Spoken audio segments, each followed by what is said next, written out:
What's up, everybody? It's the weekend, baby. Saturday, 4th of June. We made it. We made it to the weekend, man. Now time just needs to slow down. Let us enjoy it, right? What's up, guys? It's good to see you. It is another beautiful day for gaming news and gaming. I think today what we're going to do, we're pivoting. This is the first weekend since like the end of February that we haven't done Lost Ark content. So we're going to probably play just a little bit of Valheim this morning. And then we'll go try to play some like community games. Probably a little bit of Jackbox. We'll see what else we get into, okay? But it is good to be here. It's good to see everybody. Let's go ahead and do what we do. Let's jump into this gaming news segment, and see what we can find that we haven't already hit on in previous days before we move on to playing some games. Cool? Let's go. Let's go.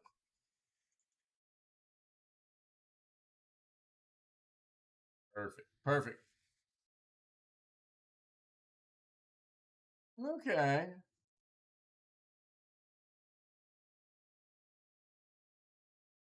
Wait, what? So, best roguelike games to play in 2022. Let's take a look at that real quick. We love roguelikes.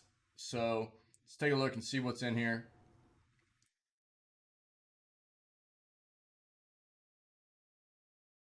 Where are you? We've seen all the state of play. We watched the state of play VOD yesterday at the after we ended the news segment, and we had seen a good amount of stuff just come up in the news yesterday as well. Let's see. Capcom acknowledges Street Fighter 6 leaks after roster and footage appears. Okay, there we go. And Sega is making another mini Mega Drive now with CD games. Let's take a look. Take a look. Yeah, we've got that up. We'll see.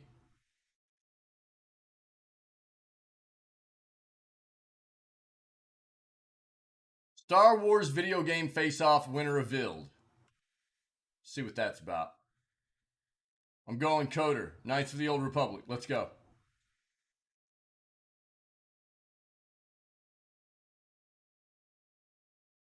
Chinese military secrets leaked on War Thunder video game.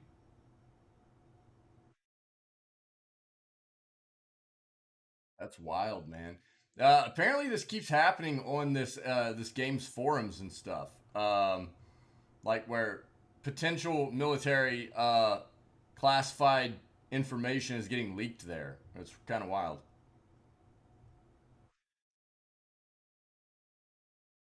Hopefully, Street Fighter Six's new open world won't mean ellipses skimps on the fighting. Let's take a look at that. The Silent Hill like horror game Abandoned. Take a look at that. I think we've seen some of Abandoned before.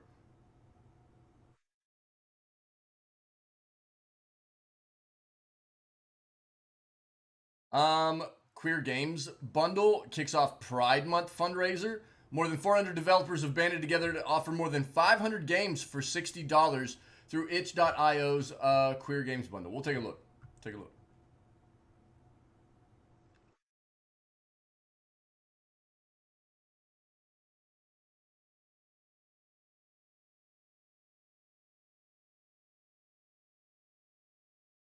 Mm.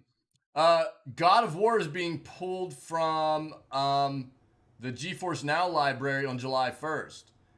I would assume this has something to do with the fact that God of War is actually going to be part of PlayStation Plus. So we'll take a look at that. We've already hit on this. They haven't actually leaked regarding what the new game is. Imminent reveal. I mean, we're going to have a lot of showcases happening within the next week, and we'll find out sometime very soon, I think. Love that Java, baby.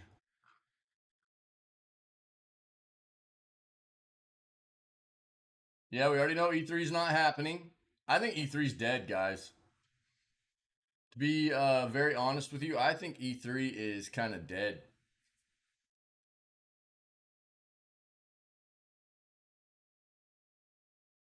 We'll see. We'll see if they work their way back into the limelight, but it hasn't been too good for them over the past few years. PlayStation's push into mobile gaming. Let's take a read there.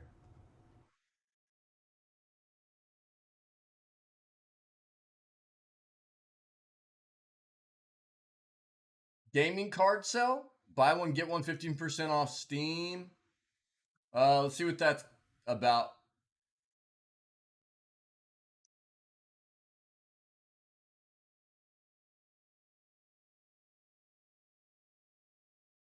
Well, that's page 3. Let's go ahead and pivot here.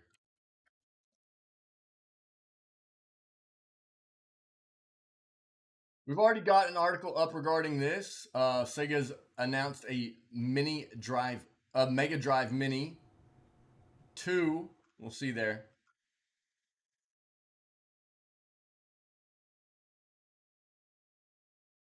We already kind of hit on this. Um, so I'm not going to dive back into that.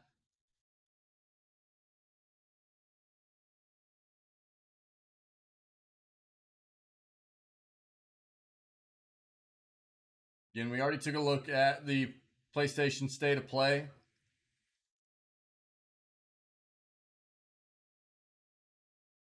Looks like Stray's release date is July 19th. I don't know if we noted that when we saw Stray was part of the State of Play there, but I don't remember specifically seeing a date on that trailer. But July 19th for the new Stray game, which looks pretty cool. PS5's Cyberpunk Cat game. I don't know if I would want anybody referring to my game as um, anything having to do with Cyberpunk, to be honest, especially upon release. So, I don't know.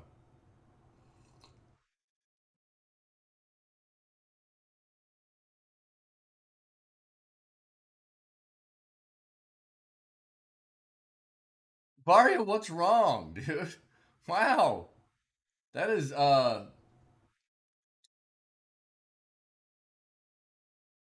morning, buddy. Varia, what's wrong? See if we can help get you out of this rut here, whatever's happening, man. That's some harsh words to start the morning off there. I'm sorry you hate me. What did I do wrong?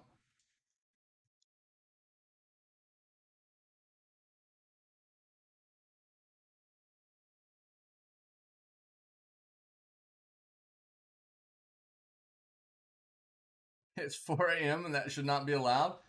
Go back to sleep. Just go back to sleep. If that'll make everything better, you should do it.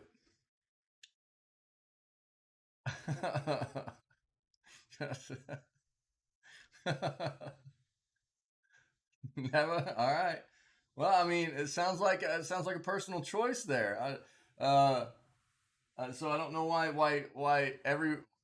everybody else needs to be hated for it. You know what I mean? It sounds like a personal issue here. I love this Elon Musk. What's up, Varia? I'm sorry that you're grumpy. I'm sorry.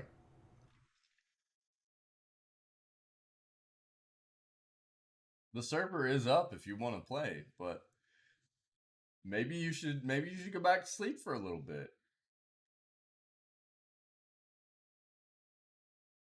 We fit on this. That was Raven Software, subsidiary of Activision Blizzard, unionized. Not the first North American union, but first major union.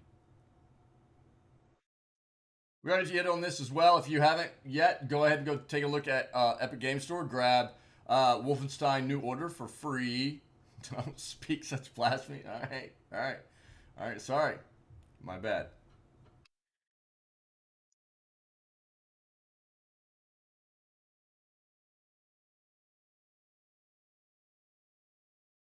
We've hit on what France is trying to do with banning English gaming tech jargon. I find that kind of Actually, very comedic.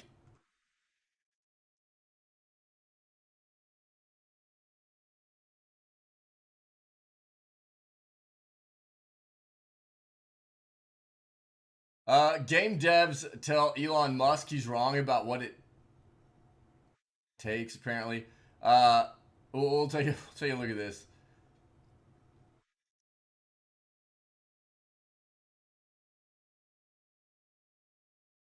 We've hit on a lot, like basically the rest of this stuff on this page as well. So we'll stop there. We'll stop there. Let's take a look at what we've got here, article wise.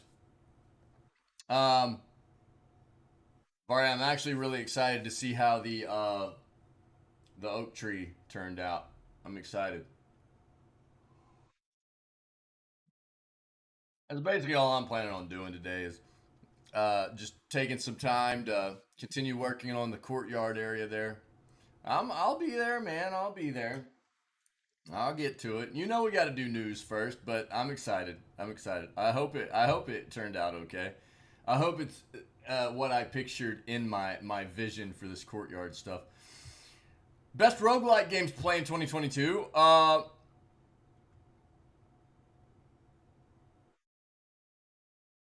Spelunky. I would like to play Spelunky. It looks cool. Easily one of the most influential roguelikes of all time, Spelunky's fine-tuned descent into procedurally generated darkness has made a massive impact on the genre. Pure passion expressed through excellent game design, this is easily one of the best just one more run games that you'll find on this list.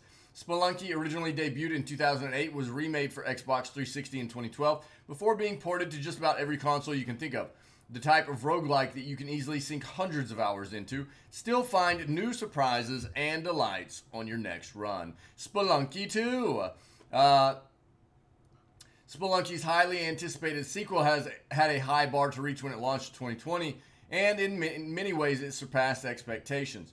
Spelunky 2 uses everything that made the first game such a success while managing to squeeze even more magic out of those elements and throws in new biomes to explore on top of it.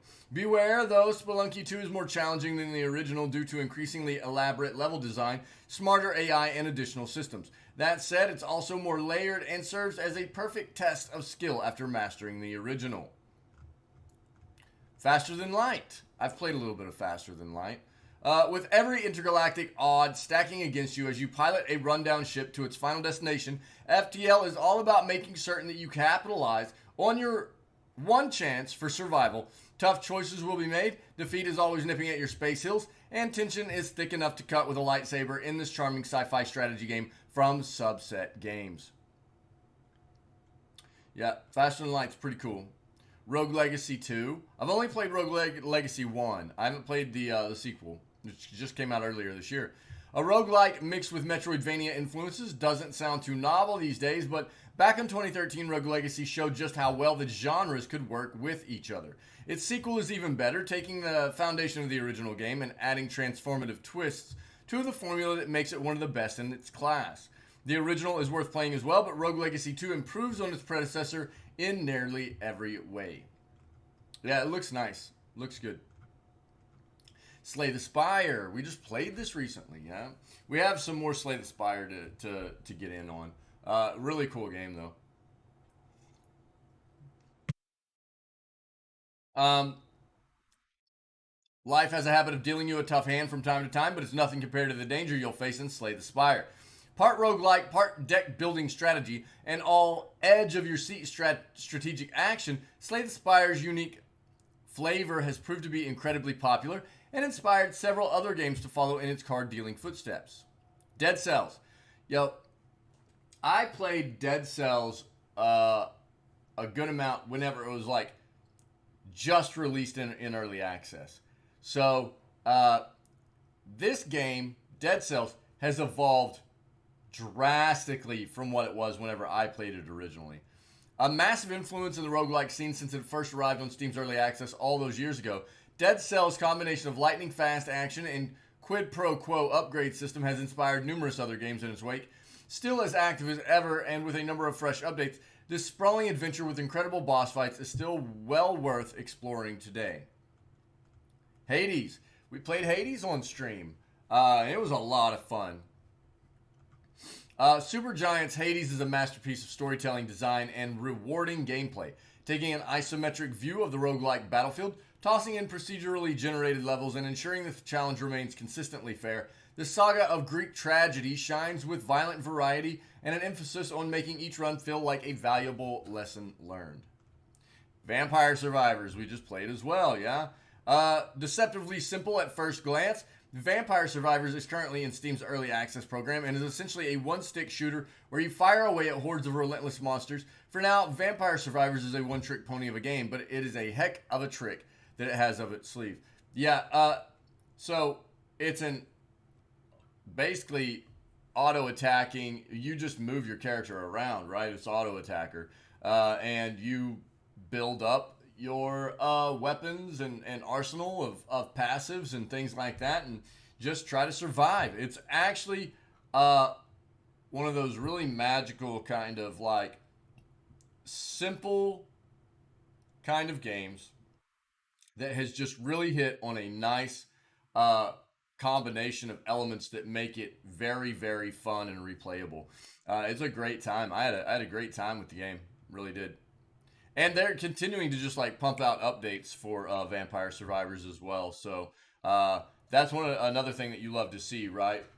Obviously, early access still. And they're just continuing to add more and more to the game, which is fantastic. A lot of love for that one. Darkest Dungeon.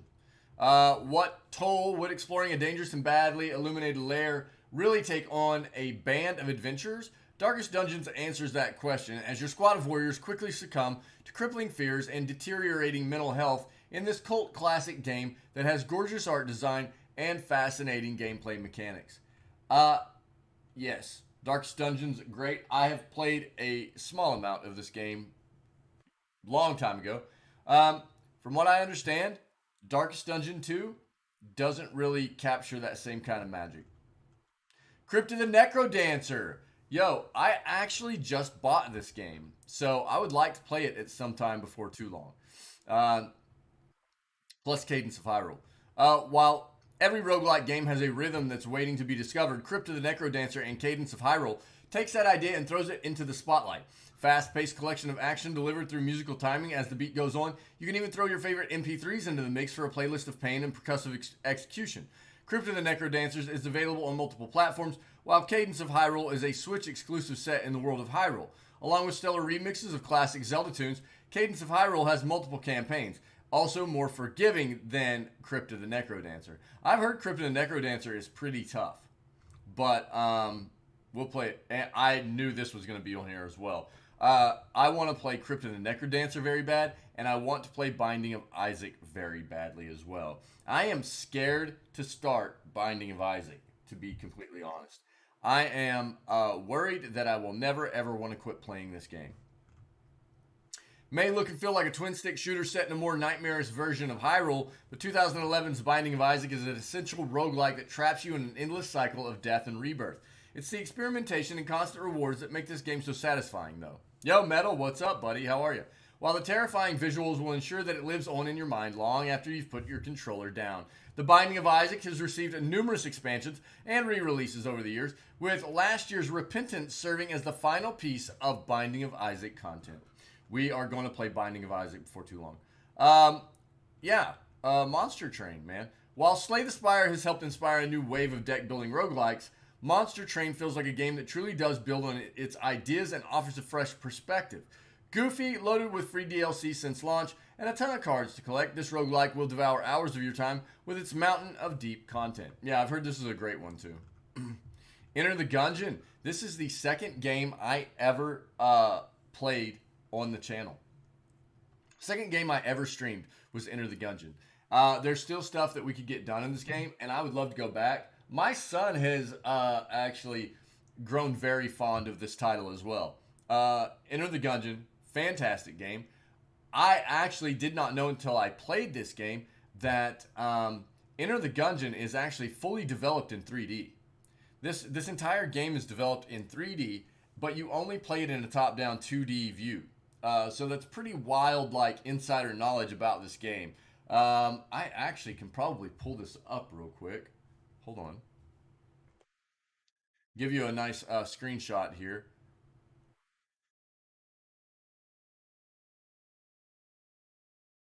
There we go. Yeah, I've got it bookmarked. Cool. Check this out. So this is the way Enter the Gungeon is actually devved. The entire game is developed in a 3D model. You just only ever play it as a top-down 2D view. Kind of wild. Kind of wild. So this is actually a screenshot from development of the game. And behind the scenes look at how we give Gungeon a sense of depth. Basically, the whole game is just secretly 3D. Isn't that wild? The more you know, man. The more you know. But Enter the Gungeon is amazing.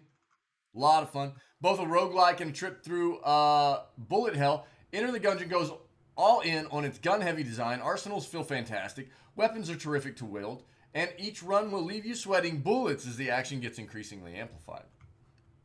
Into the Breach. Pacific Rim meets chess and time travel. Into the Breach's turn-based nature will lull you into a false sense of security, then hammer home just how crucial every nerve-wracking decision is. When destructive forces of nature pound at your door and the options for canceling the apocalypse require necessary sacrifices, it'll be all up to you to make some hard decisions in this tense game of bite-sized tactics. I've heard great things about this as well. Moonlighter. So who was playing Moonlighter recently? Somebody was playing Moonlighter recently and said they were having a good time with it. Part adventure RPG, part shopkeeping, Moonlighter's ingenious blend of ideas makes for some captivating gameplay. Pixel art looks gorgeous, gameplay demands all of your attention, and the nods to RPGs of yesteryear make it for a consistently charming experience. The demanding procedurally generated dungeons feel inspired by Binding of Isaac, while the town simulation offers a pleasant reprieve from tense combat. Oh, you got it on Switch a month or two ago? Right on. And you were the one playing it? Or you just got it? If you were playing it, did you enjoy it quite a bit? Returnal. House Marquis' love for the arcade games of yesteryear were combined into a unique package of space horror and roguelike design in 2021, dripping with sinister atmospheric detail, a dark storyline, and infinite danger from the alien threats around you. Returnal's brutal challenges still make for some of the best fun that you can have on PS5 right now. I did, yeah. Didn't play it for too long. Okay, right on. Thanks, buddy. Dicey Dungeons. This actually looks pretty cool too. Pure character and meta commentary, roguelike deck builder Dicey Dungeons oozes charm and personality with every roll of the dice. More forgiving than some other games on this list, but still requiring strategy, Dicey Dungeons is one show you'll want to tune in for to see how the madcap nonsense unfolds. Downwell. A retro blast from the past. Don't let Downwell's quaint visuals fool you as they're layered over an absurd amount of depth. With community development having added hundreds of new gameplay elements to the package, each floor you reach unlocks more content, options, and intense action that combines for a white-knuckled ride down into the abyss below. Loop Hero. We played a little bit of this. It was fun. We could definitely dive back into this at some point for sure. We kind of kept it as like a back pocket game that we could get back into and have some fun with if we need some time. Like just something to fill some content gaps for us or whatever. A Swiss Army knife of genres, Loop Hero's core loop of roguelike design feels as if it's influenced by a dozen other genres and then somehow finds a way to marry them all together. A delicate balance of deck building, simulation, and slaying monsters, Loop Hero is a different but familiar experience to dive into. Grift Lands. This is a card game I'd actually really like to play. Strategic deck building combat in a roguelike frame. That's a popular choice within the genre right now, and Griftlands is a prime example of that current trend. Unlike some other games out there, Griftlands does a fantastic job at fusing these ideas together with other genres, creating short but fun campaigns that play well together thanks to the intelligent and nuanced design. Risk of Rain 2. I need to play Risk of Rain as well. Yeah. Adding an extra dimension. I love the art style of this. Adding an extra dimension for the sequel, Risk of Rain 2's Toy Box is a deep collection of worlds, monsters, and characters to upgrade so that they're strong enough to survive the dangers that lie ahead of them. Each run is a dive into chaotic and over the top action, and with up to 3 friends at your side, discovering new loot and gear combinations makes for a great time on the battlefield. Cogmind. I'm not familiar with Cogmind. Might look like hacking code from the 1980s. It legit reminds me of an old style RPG that was on like old school Apple IIe PCs, like big 5-inch floppy disks, man. Um, Cogmind's delicious aesthetic is all about unleashing cannibalistic ASCII code on enemies using surprisingly user-friendly interfaces. Cool. That's wild. That looks neat. Inscription was so much fun. Though it's another roguelike with deck building elements, Inscription is unlike anything else on this list. Few roguelikes can compare in the atmosphere department when Inscription enters the chat. Unnervingly creepy card games with demons is a surprisingly gripping formula for a great time. Inventive gameplay, a haunting atmosphere, and a story that will keep you guessing makes Inscription a thrilling adventure. If you survive, that is. Yeah, Inscription was great. Cataclysm Dark Days Ahead. I'm not familiar with this one. Available for the attractive price of absolutely free, Cataclysm Dark Days Ahead is a zombie apocalypse survival simulator where you'll need to keep an eye on the undead and your supplies if you want to see tomorrow. A game for fans of complex systems and steep learning curves, Cataclysm's cute visuals offer plenty of options for keeping the walking dead at bay. Huh. Wild.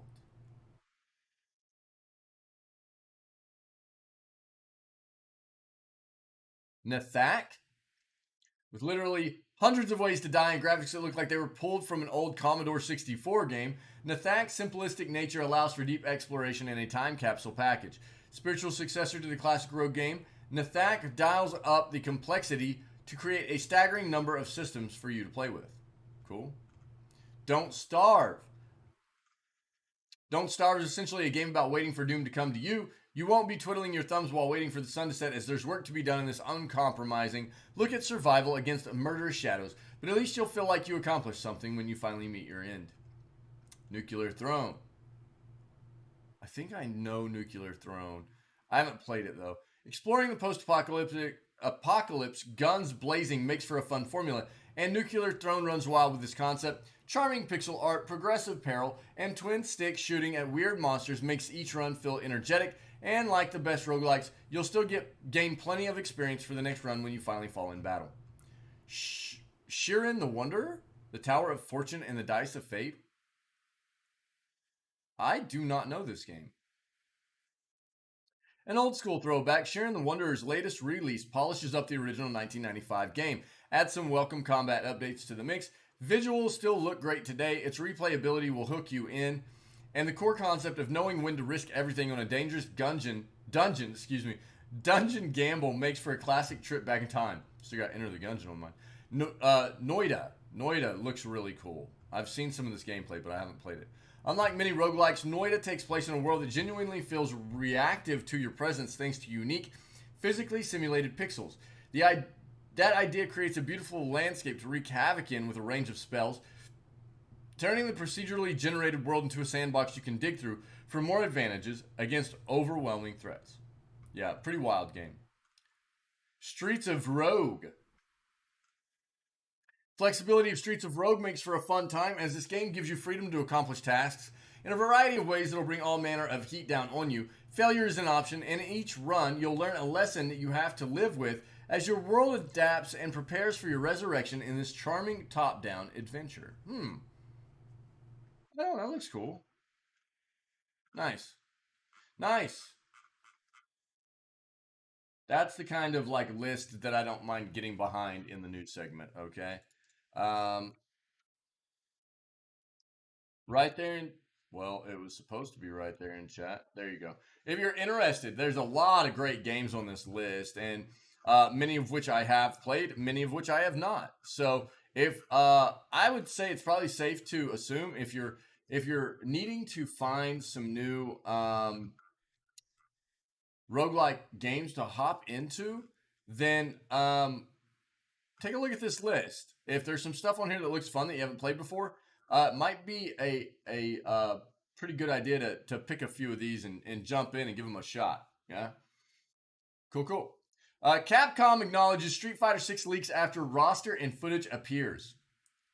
We've all seen things we weren't supposed to see. Okay.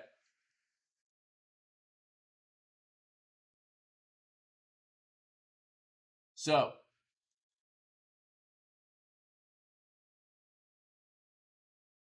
still have to play Rogue Legacy. Rogue Legacy 1 was a lot of fun. I didn't get too deep into it, but it was a lot of fun.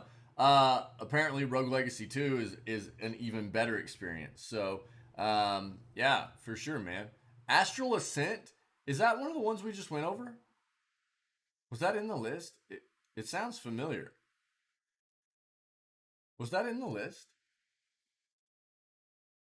Is it on Steam? Let's pull it up here.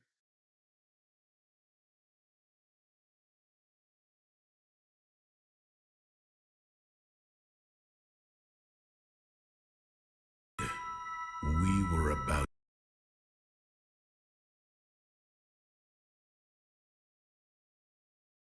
I don't think this was on that list, right?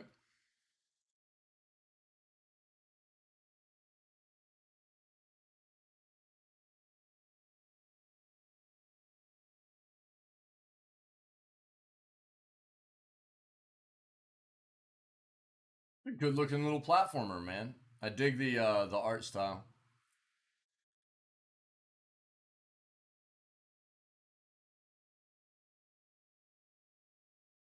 Nice.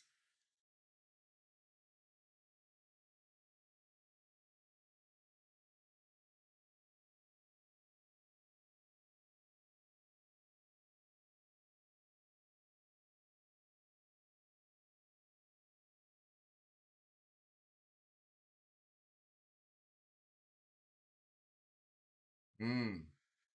You enjoying this? Yeah. When did this release?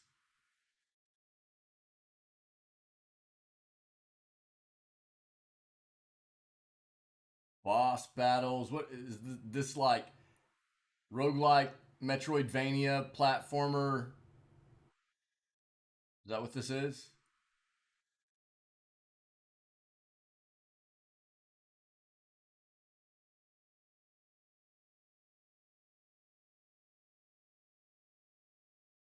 Might not be as much of a Metroidvania as it is just a roguelike. Let me see. Yeah. Action roguelike. Yep. Okay. Cool, man. Yo, neat. Early access still too. Released April of this year. Yeah, so it hasn't been out very long. Yo, Jay Leeds, what's up, buddy? I have not played The Binding of Isaac. We've talked about that a lot in this community. I was actually just talking about that, Jay. I was just stating that I've been wanting to play Binding of Isaac for a long time, and literally like right before you came into the channel. I've been wanting to play Binding of Isaac for a long time. I am scared to death to play Binding of Isaac because I don't think I will ever want to stop playing that game. Yeah, the art style is great, Metal. Yeah, and it's really fun. Cool, dude. I'm gonna add that to the wish list, man. Yeah, it looks great, man. Looks great. How many hours do you have in it at this point? Jay Leeds, how you doing, buddy? It's good to see you.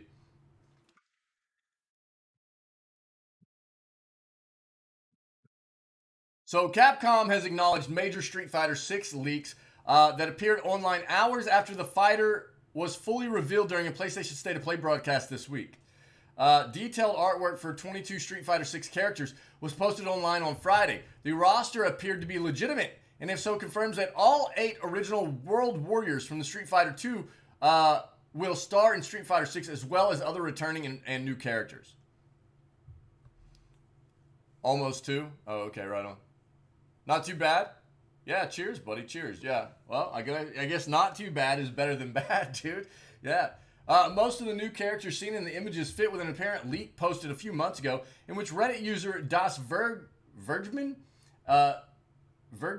described their appearances. Yeah, we're not No, chill out. Street Fighter 6 roster wasn't the only leak on Friday. Brief video clips embedded below appearing to show Ken and Cammy were also circulated on social media following the game's full reveal.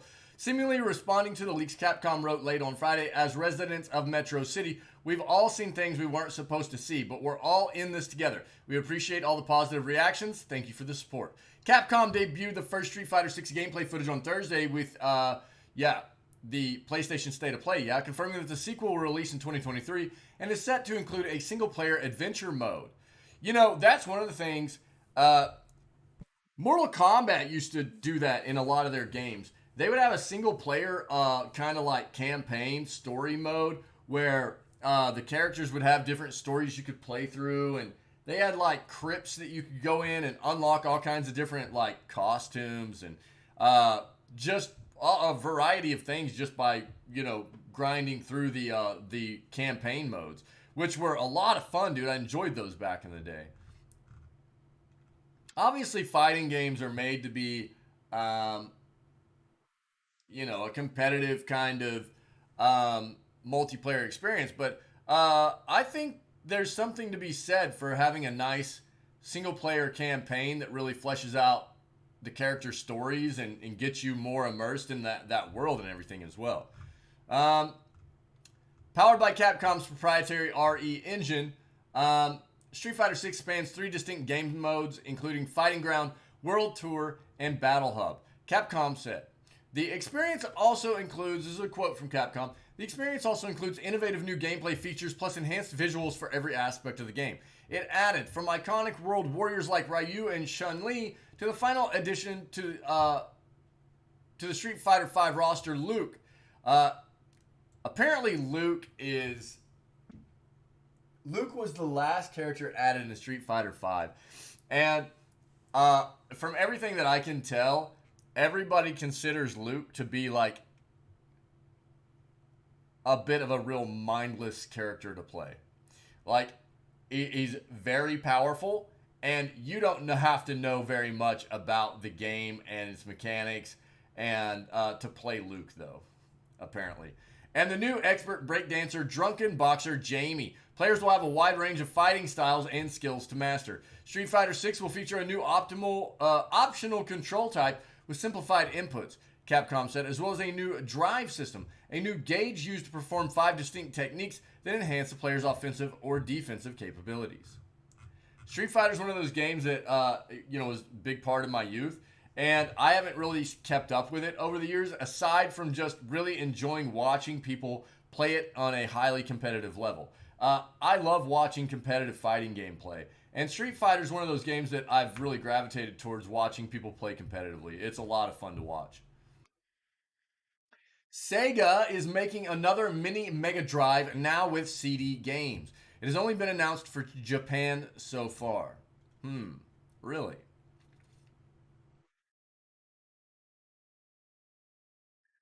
Looks like the mini console trend isn't quite over yet. Sega has announced a sequel to its miniature Mega Drive, otherwise known as the Sega Genesis, and this one will feature both cartridge games and titles from the Mega CD add-on.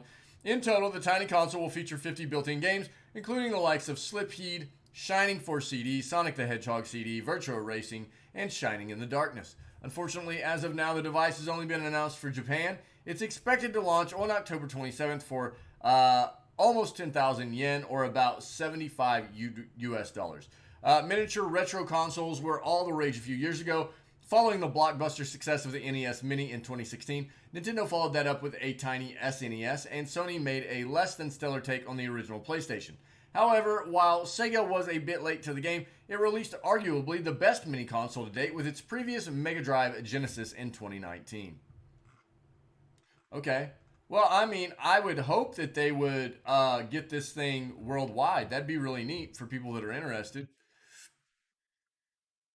Star Wars video game Face Off, the winner revealed. Which game from that galaxy far, far away claimed the spot and promises to bring balance to the Force?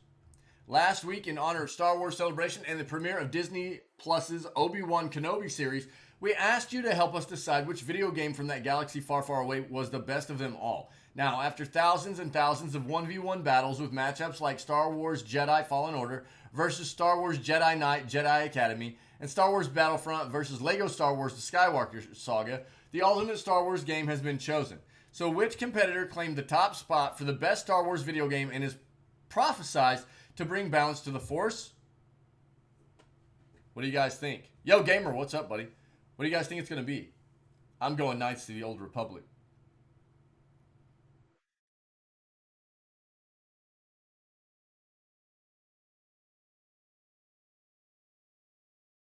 Ultimately, the Star Wars game that has a very special place in my heart is X-Wing.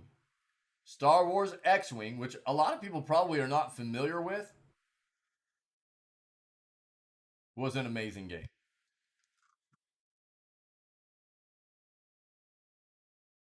Yep. There it is. As if there was any doubt, Star Wars Knights of the Old Republic has once again claimed the top spot of a list of best Star Wars video games. We also crowned Coder #1 on our ranking of Star Wars games, and it has impressively held on to that honor despite being originally released in 2003. We're talking almost 20 years. The love for Coder may only get stronger in the future as a remake is currently in the works at Asper. Yeah. Oh, you're liking it, Gamer? You're liking it? Cool, man. Good. Good. Right on. I don't think I'm gonna actually even try it. Probably. Um, but I'm glad you're enjoying it. Glad you're enjoying it. Uh,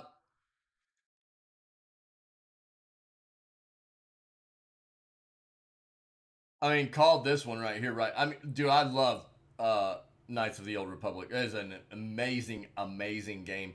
Even if you're not really like a Star Wars fan or don't know a whole lot about Star Wars, it is a phenomenal game. It really is.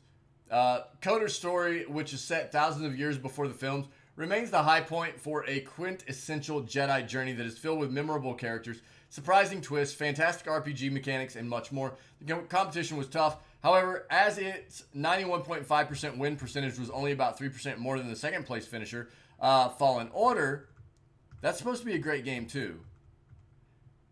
Yes, a relative newcomer to the Star Wars video game world has risen to the ranks and secured the #2 spot by winning 88.2% of its battles, holding off Star Wars Knights of the Old Republic 2, The Sith Lords, 2005 Star Wars Battlefront 2, and Star Wars The Force Unleashed. Star Wars Jedi Fallen Order was not only a very well-received game that features Soulsborne-esque combat and Metroidvania elements wrapped in Star Wars, also had the benefit of having its sequel, Jedi Star Wars Survivor, announced during Star Wars Celebration and this face-off. Yeah, yeah. So, funny enough, again, yeah, both the top games here. Didn't win the lotto, so need to leave for work soon. Yo, sorry, buddy. Yeah, yeah. Thanks for stopping by, man. You've been on like a 10-day hiatus from work, haven't you? Are you just now getting back to work right now? Always feels bad, dude, after you've had a good chunk of time off to go back. Or have you already been back for a little bit? Um, Knights of the Old Republic is an amazing game. And what this article brought up were things that we've already seen in our news segments and are aware of and excited about. They are remaking Knights of the Old Republic. I hope they do a great job. That game was amazing, and it definitely deserves to be remade very well. And Jedi Star Wars, or Star Wars Jedi Fallen Order, I have not played. I'm pretty sure I own it, but I haven't played it, and I've heard great, great things about the game. And they're making the sequel, which just got announced, which is cool. Yeah. So there we go. Highly recommend going and playing Knights of the Old Republic if you have never played that game. Yes, it's old, but the game is amazing. Amazing. Oh, you've been at work this entire week? Yeah, sorry, dude. Sorry. Sorry, man. But I don't know. I hope your day goes well. Anyways, dude, I appreciate seeing you for sure. Chinese military secrets leaked on a video game forum. Yeah, not the first time this has happened on this site, this forum. Not the first time that War Thunder fans have leaked military secrets. A fan of the video game War Thunder, the free-to-play vehicle combat simulator, has leaked classified Chinese military documents on the game's online forum. According to defense analysts, while the details of the anti-tank weapon in question were previously known, this is the first time that authenticating documentation has been seen outside of China. How do we know the documents are authentic? Well, they're pictured next to the weapon itself.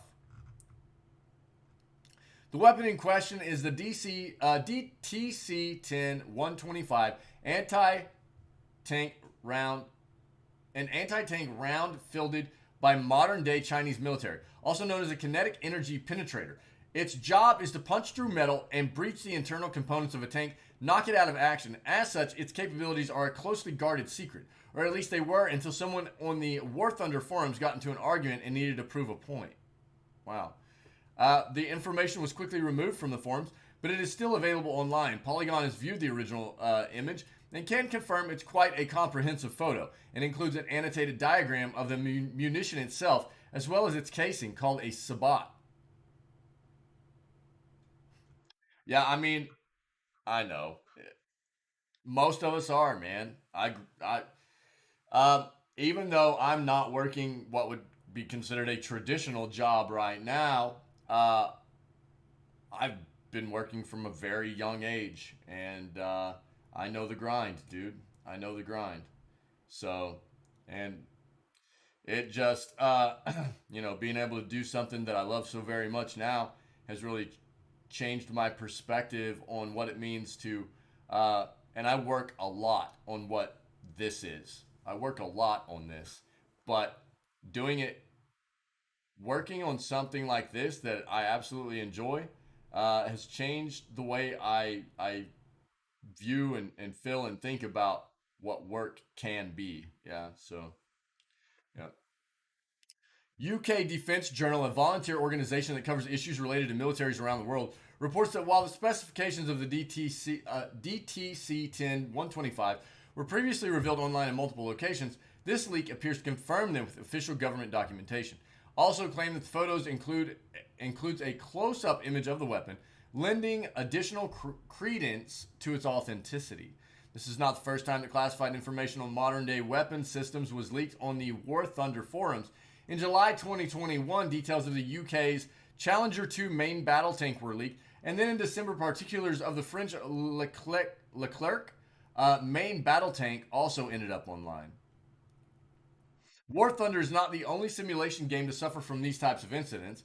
In 2019, an employee of flight simulation developer Eagle Dynamics was indicted on charges of conspiracy and smuggling for allegedly attempting to have someone inside the U.S. purchase manuals for the F-16 on eBay and then send them overseas for analysis.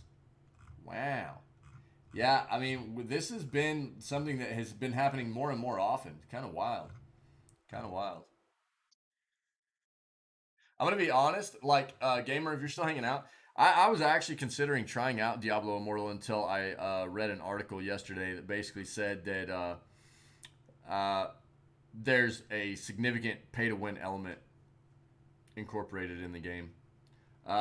Probably not in the early goings of the game and everything, but I'm guessing the further along you get in progression, the more that pay to win aspect is going to come into play. And so I'm just not going to try it.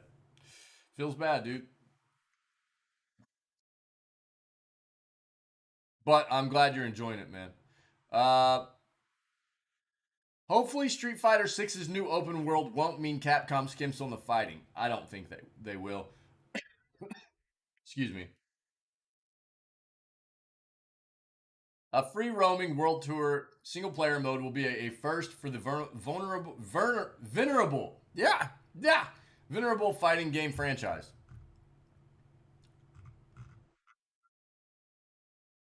Let's see what this is.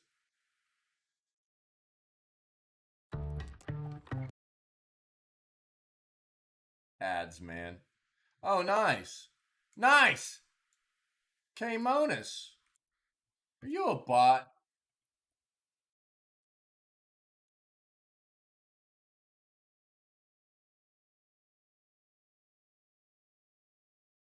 Nice try.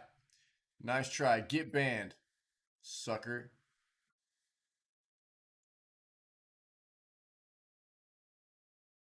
Sorry. including the addition of an open-world single-player mode called World Tour. Single-player modes in fighting games can be really hit or miss. Some knock it out of the park, like Soul Calibur 3's We saw this in the State of Play video. Yeah, the State of Play we watched yesterday after the news segment. It definitely looked like there was like open world running around for new players, serving to bridge the skill something different that has not I have never seen in a World Street Tour Fighter game seems anyways. to be Capcom's attempt at that. I worry that the time and development resources Capcom's putting into World Tour could come at the expense of polishing the more technical aspects of gameplay that make for a healthy, competitive community. Some fighting games lock characters behind a campaign wall, forcing players to finish the single-player mode before advancing further. This can be a huge deterrent for seasoned vets. Personally, I want a full roster from the start so you can immediately hop into online matchmaking. What made Capcom think that an open-world format was the right choice for Street Fighter? It seems like an odd fit to me. What do you think of Street Fighter 6 trailer? Let us. Yeah. I don't know. Well, I mean, look, Street Fighter's been doing DLC release, get more characters to play. That's the way fighting games tend to do things nowadays. But so I mean, as far as getting like a full complete roster of characters right off the bat, you know, that's not going to be a thing. They're going to continue to add characters, man, and it'll be DLC. And I don't think there's any way they're not going to incorporate that kind of mechanic into their very popular fighting franchise. On the flip side, in regards to like the open world stuff, like campaign mode and everything, I think they'll probably do a good job with it. I could be wrong, but I definitely don't see them losing sight of, you know, maintaining a dedicated focus on what Street Fighter is, which is a very competitive fighting game. So I don't think that the campaign mode will affect that necessarily, but I could be wrong. Report the Silent Hill-like horror game Abandoned is in disarray. Work on the game, which was recently delayed and currently has no ETA, is reportedly stalled. Abandoned made a big splash when it came to light last year with a teaser that had many Silent Hill fans convinced that it was in fact a revival of Silent Hills, the canceled Hideo Kojima project, but it's been a rough ride ever since, as the promised release of a playable demo fell through. In March, developer Blue Box Studios deleted most of its tweets, leading some followers to believe that the project had been quietly canceled. Blue Box insisted it was not, but a new report from GameSpot suggests it could be in trouble. Multiple sources have told the site that progress on the game is effectively stalled. While creative direction has changed multiple times, from its original inception as a survival horror game about being trapped in the forest with a bloodthirsty cult to a story about a rampant AI and more recently a game about vampires. Members of a private chat group described lead developer Hassan Karaman as duplicitous and prone to mood swings and prone to arguing with other members of the group. Karaman initially wanted to label a recent leak of abandoned assets as fake, for instance, and only agreed to acknowledge that the assets were real after being convinced to do so by other members of the group. Sources said this sort of thing would happen often. Karaman would share assets. They would go over poorly or be leaked, and then he would claim they were actually some sort of loyalty test and not actual assets from Abandoned. Abandoned is now reportedly returned to its original concept, a survival horror story about a murderous cult. The sources told GameSpot that there's no evidence the game is actually being worked on at all. Blue Box Studios denied the report in an email telling PC Gamer that Abandoned is not being canceled. It is in development. All of this is just out of context, resulted by angry fans who did not see the game. The article written by GameSpot is just based on what these angry users speculate. A studio rep said, one of them is pretending to be a business partner. The prologue will be released whenever we are ready. We are not letting speculation force us to prove the game. Prologue, in this case, is a separate prologue chapter to Abandoned. It was initially described as a demo, but the studio said in April that it is, quote, not a demo, but a standalone game. Most recent official update for Abandon was shared in April when Blue Box denied rumors that the game had been canceled. The studio said it had planned a full reveal and prologue release for the first quarter of 2022, but had been forced to delay them because we underestimated our development roadmap. A release date for Abandon and the prologue has not been announced. Okay, well, we'll see what else comes of that situation. Queer Games Bundle raising money for queer devs with 500 game bundle. 500 games in support of 400 developers. After raising more than $112,000 in 2021, the Queer Games Bundle is back in 2022 to fundraise for queer independent game developers. The bundle spans games, soundtracks, books, and tools, but it's mostly games. There's everything from dating sims and visual novels to action titles and puzzles. This will be something similar to what we saw in support of Ukraine, yeah? Whenever the war first kicked off, there was a lot of bundles that came out in support of Ukraine relief efforts, yeah? Money raised throughout the month will go directly to game developers who have contributed projects to the bundle. Save some developers that are opting out of that pool to increase revenue for others, a Queer Games Bundle organizer said in an email to Polygon. Our goal is a future in which there are no more starving indie developers, the organizer said, where corporations don't rule our brains pumping out endless sequels, but instead we have a vibrant games community that produces countless works. To get there, we need developers to gain experience and make mini games that can only happen with time and a livable income. The bundle is available that one for was purchase. on me. Cash, what's up, buddy? Yeah, absolutely Wick's fault. The bundle is available for purchase for $60, but there's also an option to pay what you can, which starts at $10. Yeah, I mean, this has been happening quite often with these support bundles where they kind of make it to where you get most of the content as long as you pay like a minimum threshold, and but they allow you to support by paying as much as you want, right? With hundreds of games, there's plenty to keep for you busy for a while. I haven't played even close to all these games. If you're looking for a place to start, there are a few I've played and can recommend. A Mortician's Tale, one of Polygon's best games of 2017. Later Daters, an elderly dating simulator, and A Normal Lost Phone, a mystery game contained in a digital smartphone. Plenty of others that I'm eager to try too, like Co-Open, a game about grocery shopping as a kid. Crossroads, a game at the intersection of grief and hope. And Running Back to You, about an MMORPG's last night before shutdown. Huh. Take a look. Yeah. So, again, very similar to what we saw recently with the supporting bundle. Good night, dude. Supporting bundle for Ukraine. Sorry. There's some wild content out there, man. Games specifically.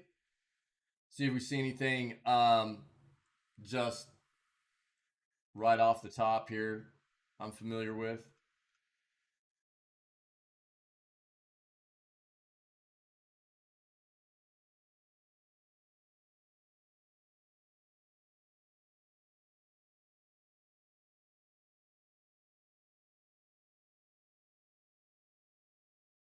Not really.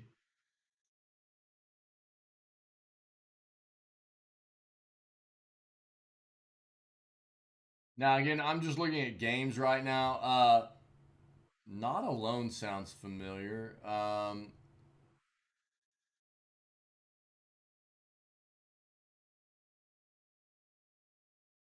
Again, you don't just get games. There's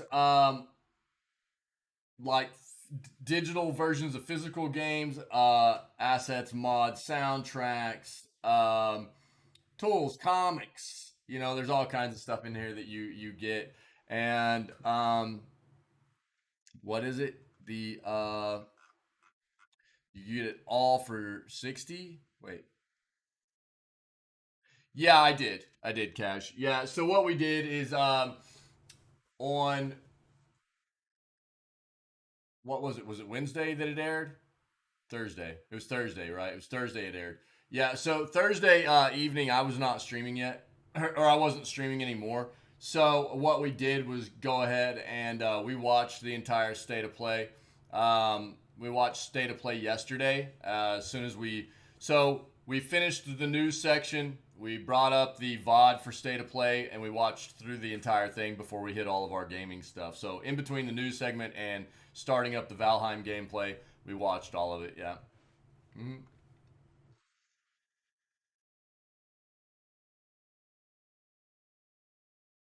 I don't know if you're interested in support. There you go. There's that bundle. GeForce Now will no longer support God of War starting next month. This is not a surprise, guys. God of War has been announced as one of the big titles coming with PlayStation's new subscription service, which is currently rolling out across the world, right? We don't have it in North America yet, or in the Americas, I don't think, altogether. But it has already started rolling out from right at the end of last month in the eastern part of the world, like Asia, and it's running its course slowly being rolled out through like the first 2 weeks of June here, all the way across the rest of the world. God of War is one of those titles that is in the new PlayStation Plus. Anything look good to me? Man, what all? I've been kind of hyped about the game Stray that's coming out. I've been keeping up with that game for a very long time. It's not necessarily my normal kind of jam, but it just looks kind of cool. Besides Tunic, obviously, yeah. Um, so Stray is one of those games that I've had my eye on for a while, and which is just kind of weird because it's not my normal kind of game that I gravitate towards. But um, now that there's like a release date and everything, I don't know.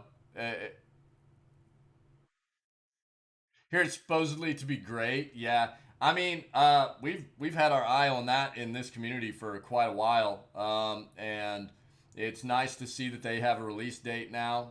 We're talking what, like mid-July, I think it was, and it just looks really neat. It looks like it's like kitty parkour and all the it's like you're running around in a world just full of robots and stuff. Kind of wild. Yeah, it looks pretty neat. So I think that's one of the ones I'm mainly hyped about. I mean, some of the bigger things that were announced, obviously, is like RE4 remaster, right? And or remake, the remake of RE4, which everybody, big Resident Evil fans, which I'm not necessarily. I think Resident Evil's cool. I've never been a big RE hype person, but a lot of people out there love those games, and I think for a lot of people that's news they were looking to see was RE4 being remade, and now that's official. And I mean, for me specifically, not in regards to, and we just hit on a little bit of this as well. Uh, yeah, yeah. There's a big market for horror games, man. There really is. People love them. Horror thriller type games, for sure. Yeah. Um, Now, one of the things I'm really interested in, and I've known that we were going to get news for a while about it, was Street Fighter 6. I don't play it, but that's one of those fighting games that Street Fighter was a big part of my youth. And even though I don't play it anymore, I'm a big fan of watching competitive Street Fighter gameplay tournaments. I like watching Street Fighter tournaments and stuff like that. So, for me, there's a little bit of hype behind Street Fighter 6, even though I don't play the game. I'm just a fan of I'm a fan of that game in general. And yeah, it's super iconic. Absolutely. And I have a lot of respect for people that are so very, very good at like competitive fighting games. I enjoy it very much. It's content that I love to watch, man. And so I've been watching Street Fighter 5 competitive tournament play for quite a while, and I'm excited to see what comes next in the next iteration of Street Fighter series.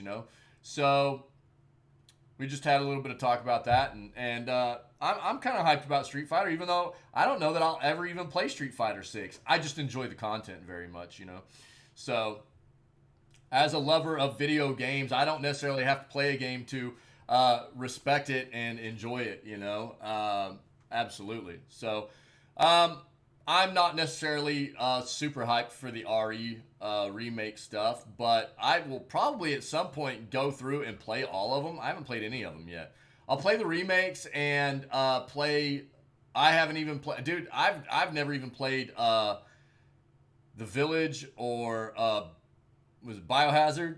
I haven't played any of them, so we'll probably take some time and start working our way through all those games at some point. But this Scaretober for us is not going to be Resident Evil stuff. We're playing through all the Dead Space games, and then we're going to hopefully be playing Scorn. That's what we're looking for Scaretober. So I don't know, but yeah, that's some of those things that I was more hyped about seeing, for sure, for those reasons. What about you, man? What about you? What I will say is, I've been much more impressed with like PlayStation Live or PlayStation Directs, like their showcases that they've been showing off.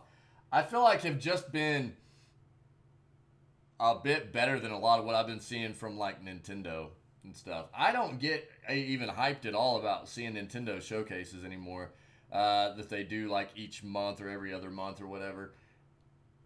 I don't hardly ever see anything that really hypes me up from Nintendo anymore on those. But I am very excited for the coming week and all the showcases we're going to have, and I'm going to try to watch as many of them as possible.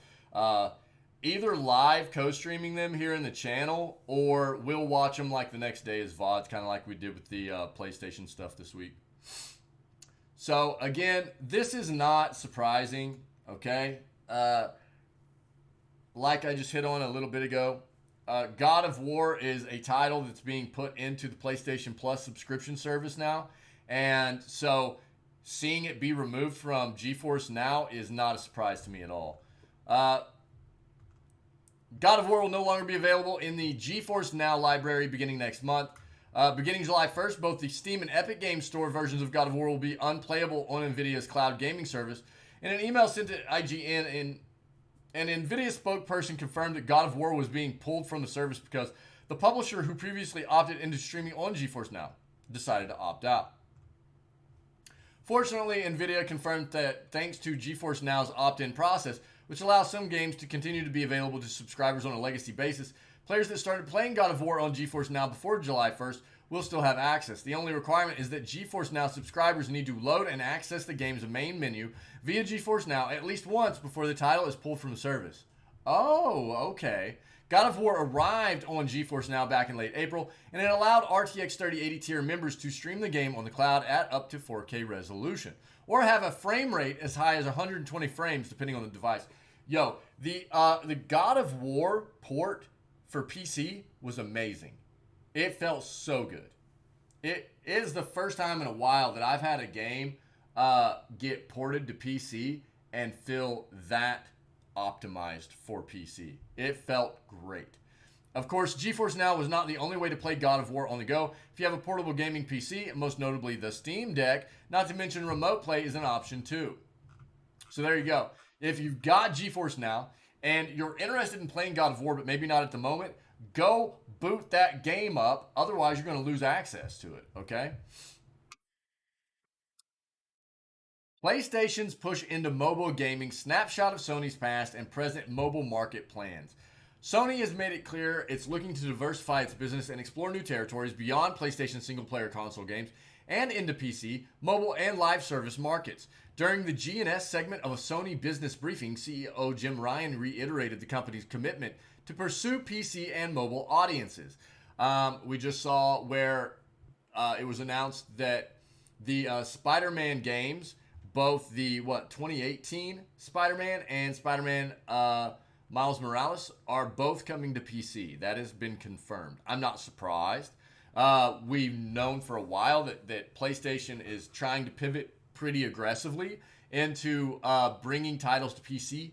Finally, I'm actually surprised it took this long for them to have their eyes open to the fact that there's an entire other market out here for them to make money on in regards to putting their titles on PC. I think the big thing for them was a lot of computers are Windows machines, and that's Microsoft, and that's our rival. But I think especially the fact that their new console is so hard to get a hold of, it only makes even more sense now that they get into releasing their games on PC.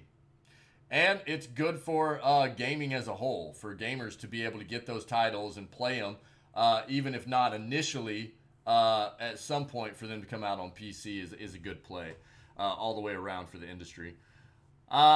Again, a lot of those games that have been proprietary for PlayStation consoles that we've wanted for so very long on PC, expect to see that. And so I'm not surprised that the Spider-Man games, which the 2018 is actually getting a bit of a remaster, if I remember correctly, alongside with the release to PC. And I'm happy to see it. I think a lot of people are. It's an announcement, not necessarily that we weren't expecting, but the fact that they've come out and said that that's some of the next games that they're bringing to PC is a good thing. We'll see more of it. The big thing now is how well will Sony do with the ports, right? That's the big question. It's one thing to go, we're porting this game to PC, but quite often, whether it's from PC to console or console to PC, we see ports done in a absolutely abysmal way, which the platforms are completely different, and they need to be optimized as such. If they're going to be released on, ported to different platforms, they need to be optimized for the platforms they're coming to. It feels really bad whenever you get excited about a game finally being announced that it's coming to the platform of your preference, and to play it and see that it was absolutely just done very, very poorly, right? It's like, it makes you feel duped. And these developers need to be better about making sure that whatever platform they're releasing their titles on, it is optimized for those platforms. In the slide specifically about mobile, Ryan said the company has aggressive growth plans. Sony will partner with successful mobile developers, establish internal mobile development teams, and publish external mobile games. By the 2025 fiscal year, the period ending in March 2026, Sony aims for mobile games to represent 20% of its first-party portfolio releases, a noticeable jump from 0% in 2019 and 10% in the current fiscal year. Below is what we know so far about Sony's developments in the mobile gaming market. What's the 10%?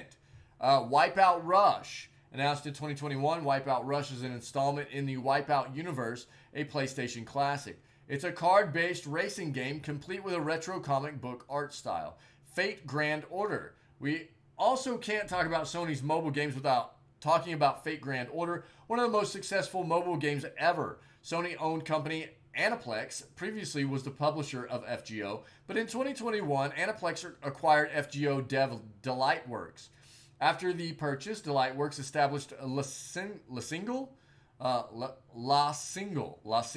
a company responsible for all of Delightworks' business. This is all to say the studio that originally created FGO is still in charge of it. It's just owned by Sony now. FGO launched in 2015 and is estimated by Sensor Tower to have made over $4 billion. Wow, $4 billion US. Delightworks and FGO are not strictly associated with the PlayStation brand at this time, but it's hard to imagine Delightworks not working behind the scenes to help with PlayStation's internal mobile development. Key FGO creative producer Yosuke Shiokawa did leave the company earlier in February 2022, so it will be interesting to see how the direction of FGO will shift. When Sony says mobile gaming, it's not talking about games on a handheld console like the PS Vita, PSP, or PSP Go, but the PS Vita is related to Sony's past in trying to attract a mobile phone audience, the PlayStation Mobile program. PlayStation Mobile launched in 2012, shut down in 2015, unceremoniously ended by Sony after never really taking off.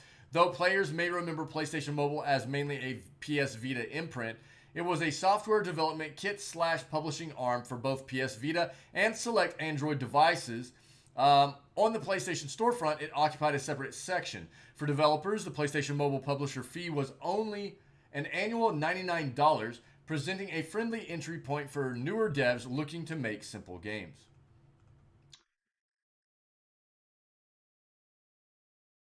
PlayStation Mobile couldn't attract an audience on either the PS Vita or Android. Servers stopped publishing games on Android a whole year before Sony pulled the plug completely in 2015.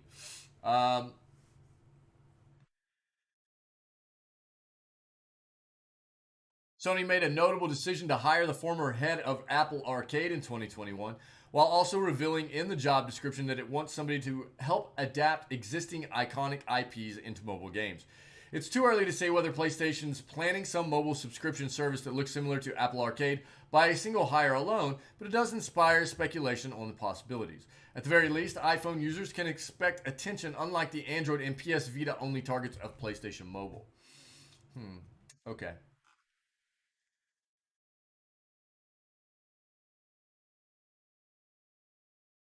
While it's just plain unlikely, a new mobile console by Sony isn't completely out of the question.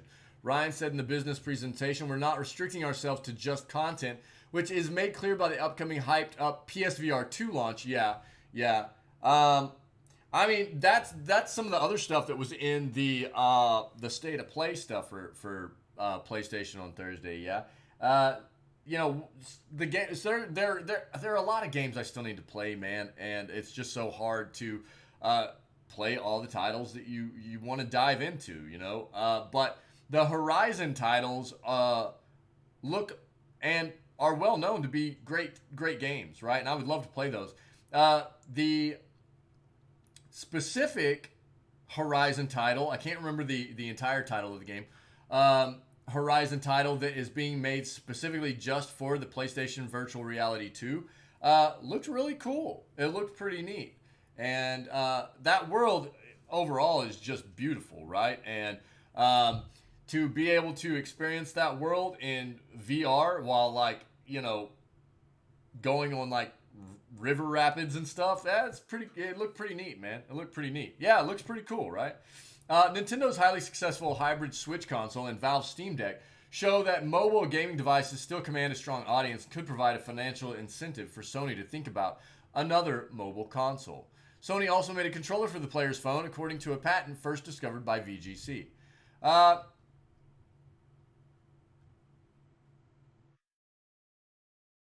Sony expanding and diversifying its business makes sense. This is what all businesses are doing, right? Big businesses are trying to get into every different avenue of the gaming industry that they possibly can. There's a lot of money to be made. Doesn't mean they're going to be successful, though. Big AAA games like that Sony likes releasing are increasingly a risky bet. They take a lot of money and time to make and may not necessarily be a hit upon release. Mobile live service games, on the other hand, like MiHoYo's Genshin Impact and Epic Games' Fortnite, rake in a sizable and reliable chunk of cash regularly. And we know that Sony wants to operate a lot of live service games.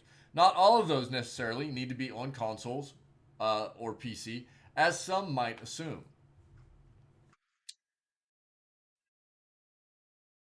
It is, however, surprising to see Sony planning to make 50% of its first-party titles in the mobile and PC sector by 2025 fiscal year. If you're not aware, a fiscal year for most businesses runs a bit off from calendar years for us, right? So fiscal years for most of the businesses, specifically in the gaming industry, their fiscal years usually run from like what is it, the end of April or the beginning of March in one year to the end of April of the next year.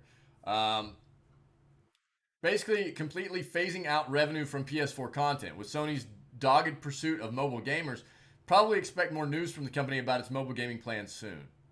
Okay. I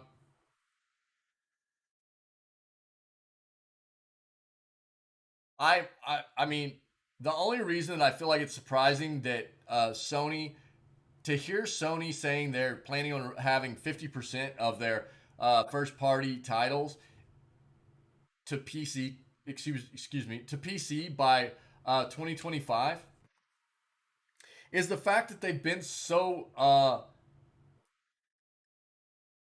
hesitant to do it previously. I think it's a good pivot, not just for them, but for the gaming industry as a whole, right? That's the reason it surprises me, is because they've been so resistant to doing this and hesitant to doing this in the past.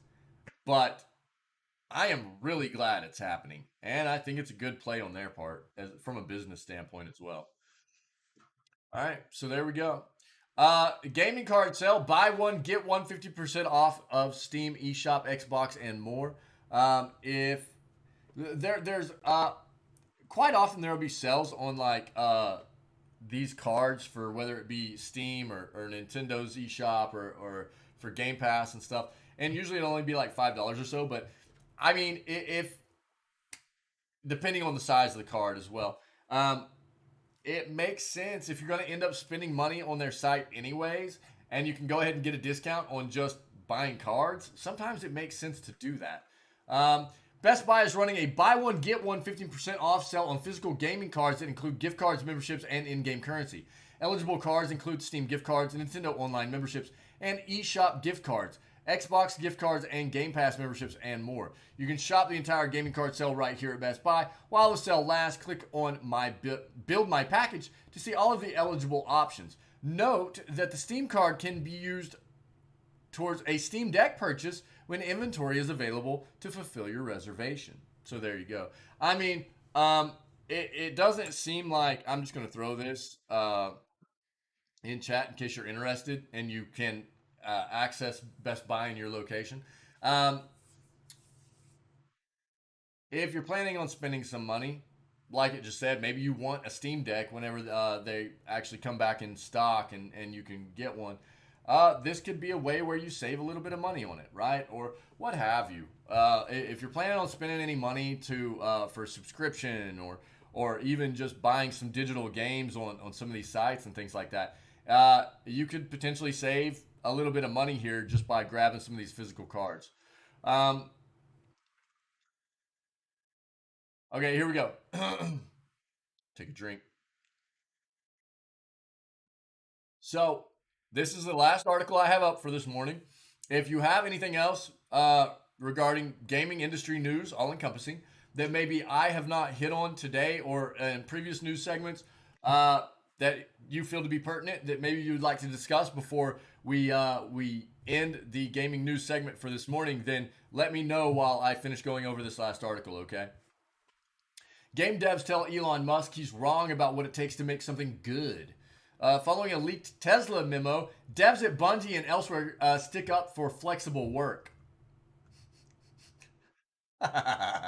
Dude, that is great. The L's are stacking up for Elon Musk. Tesla's crap poster in chief got ratioed over the weekend for trying to dunk on a satirical gaming site, is now taking heat for incredibly aggro company email about how remote work is for lazy frauds. Oh, dude. A lot of people in the tech world aren't having it, including some game developers who are now defending the virtues of remote work in the face of the billionaire's smug dismissal. Musk's recent email to Tesla executive staff leaked yesterday on Twitter with the subject line, "Remote work is no longer acceptable." It went on, "Remote work is no longer acceptable. Anyone who wishes to do remote work must be in the office for a minimum, and I mean minimum, of 40 hours per week or depart Tesla. This is less than we ask of factory workers."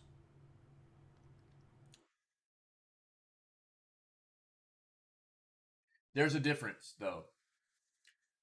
A factory type job is a very hands-on. You can't take factory equipment with you home and get the work done there. That's just the reality of things, right? There are certain careers where you can't do your job from home. But I feel like as time is moving on and as technology advances, we are finding it easier and more accessible to be able to perform work from home. And that fits a lot of people's lifestyles much, much better than having these dedicated office times where you need to be there to get your work done. I mean, I had this conversation with one of my best friends here recently where, really all that should matter is that you are being a productive employee for whatever business you work for, right? And if there is the capability for you to have a flexible work schedule, in regards to maybe you do need to work from the office, but that can also mean that you don't have like dedicated times you usually have to be there potentially, right? Unless there's specific meetings you need to attend or things like that, right? Different people are more productive at different times of the day depending on their lifestyle. And that's a lot of things that I feel like businesses just aren't very good most of the time. Most businesses are not very good at understanding that concept, right? And the happier your employees are, the more productive they're going to be as well. So why not try to buy into a kind of schedule for your employees that affords them either the ability to set their own schedule if they need to, whether it be them being at the office or even set their own schedule to work from home, as long as they are in fact working the amount of hours they're supposed to work and they're being productive. That's the main things that should matter, right? And the happier, again, the happier an employee is going to be with their work situation, the business they work for, the more productive they're going to be. That is scientifically researched and proven, man. Look, there's going to be an amount of people that take advantage of their potential possibility to like work from home, right? There needs to be ways to have checks and balances in place to make sure they're getting their work done and they're being productive. If they're not, they don't need to be working for your company anymore, right? But there's something to be said for, obviously, there are just certain kinds of careers where you're not going to be able to do work from home, right? You have to be at work during specific times to work as a team and work with the manufacturing equipment or whatever. You can't take a lot of that stuff home. I don't know, man. But a judge recently ordered Tesla to pay $15 million to a worker who faced racial harassment at the factory. And Shanghai staff were reportedly recently asked to stay overnight in sleeping bags. Tesla did not respond to a request for comment. Musk revealed today that Tesla is laying off 10% of its staff because he has a super bad feeling about the economy. I've got a real bad feeling about where everything's headed right now in the world, so we're just going to lay off 10% of our workforce. Musk, still the richest person in the world despite Tesla stock being down over 30% year to date, wrote in a follow-up email, there are, of course, companies that don't require this, but when was the last time they shipped a great new product? It's been a while. Actually, it hasn't been, at least in the case of some big game studios, which product and software-wise are technically very much in the same tech space as Tesla. While Musk's jab was likely aimed at Apple and other tech giants, game developers who have indeed recently shipped a great new product, quote, unquote, great new product, were quick to weigh in. Bungie shipped the Witch Queen almost entirely remote, Drew Tucker, accessibility co-lead at Destiny 2 maker Bungie, wrote in a tweet shared by CEO Pete Parsons and many others. While it's not for everyone on the team, we've adjusted and done what we can to deliver a great product while still looking out for our own health. Remote work can and does deliver great products. The video game industry creates way more exciting products than a Tesla, wrote PlayStation animator Robert Morrison. And we are all thriving working remote. A writer from Eidos, Montreal, meanwhile, pointed out that her team's ideas and innovations weren't suffering as a result of cutting down on long office commutes.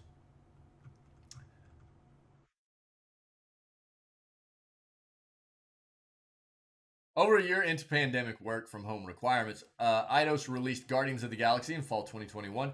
It didn't light up the sales charts, but it was an all-around excellent blockbuster that made several Game of the Year lists. In addition to flexible remote work, the studio also announced last year it would move to a 4-day work week reducing hours but not pay. Bungie's another notable company that adjusted during the pandemic years. In April, it announced a digital-first approach to hiring, which with plans for many current and future roles to become eligible for full remote work. The Witch Queen, a high watermark for Destiny 2 expansions, bolstered the case for more flexibility, and other competitors like CD Projekt Red, which is currently staffing up for a new open-world Witcher game, are following suit. Yeah, we talked about that recently. But it's clear not everyone in the gaming industry agrees, even if they might not word it as contemptibly as must. Companies from Riot Games to Activision Blizzard have pushed in various ways to get back to working the way they used to, because that was already working so well for them. Doing so, however, has threatened to speed up the loss of talent at places already strapped for talent. As more game dev studios are deciding to be hard asses about forcing people back into physical offices, it's not at all surprising that devs, especially experienced ones, are saying, nah, I'm good, and just leaving for more flexible studios. Josh Sawyer, design director at Obsidian, wrote on Twitter last month, those could include indie studios like Vodio Games and the newly formed Possibility Space, which allows developers to live and work from anywhere. Yeah, I mean, look, there's also something to be said. Yeah, they're not. No. Well, and that's one of the things I was trying to get at there, Varia, is the fact that there is definitely something to be said for needing to be in the office for certain types of work environments, right? Where you need to collaborate with teams within your business and where wherever you're working at, as well as manufacturing, right? Manufacturing, it's not like you can take home equipment to build things with, right? Factory type work environments, you need to be there, right? If you're not going to disassemble an assembly line or whatever and take it to your house and work on it from home. It's not in the cards for everybody, right? It's not.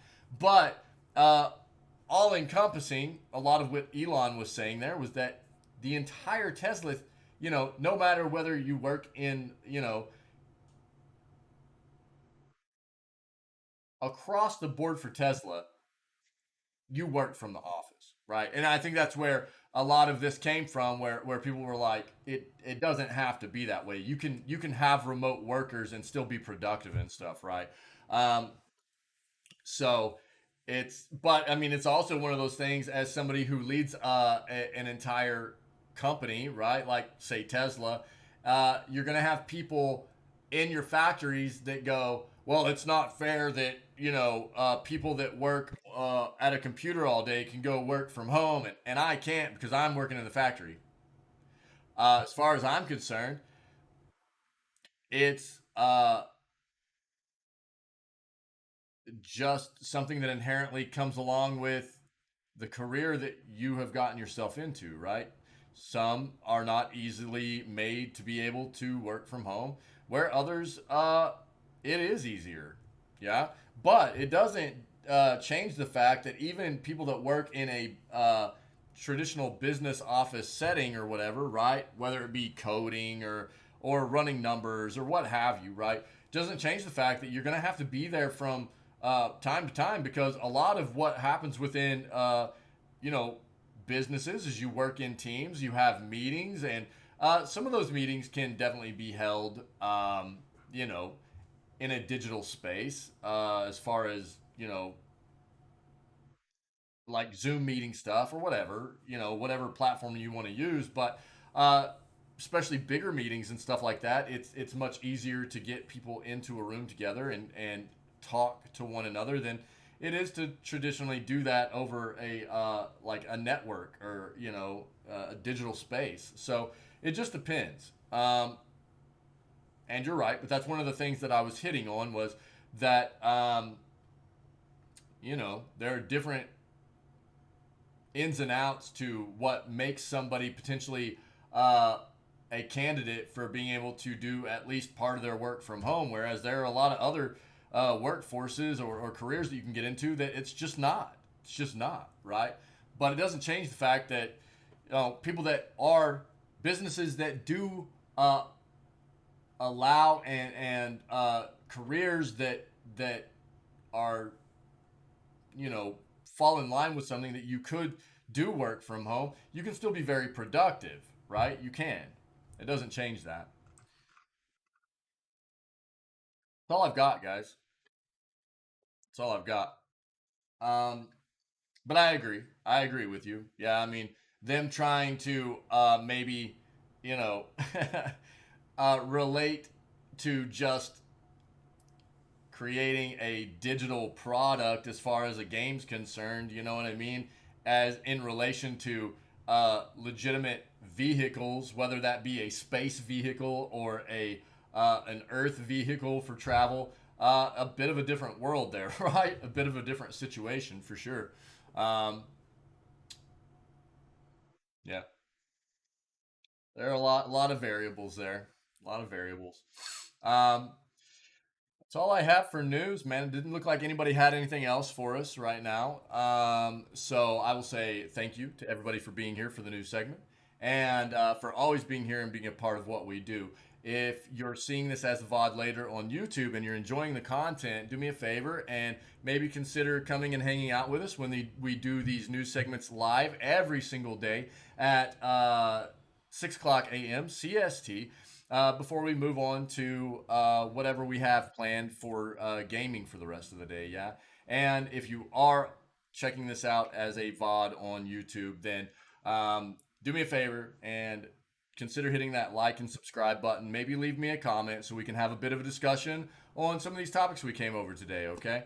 Other than that, stay healthy, stay safe, be kind to one another, and we will catch everybody tomorrow for Sunday, June 5th's edition of Video Gaming News. Okay?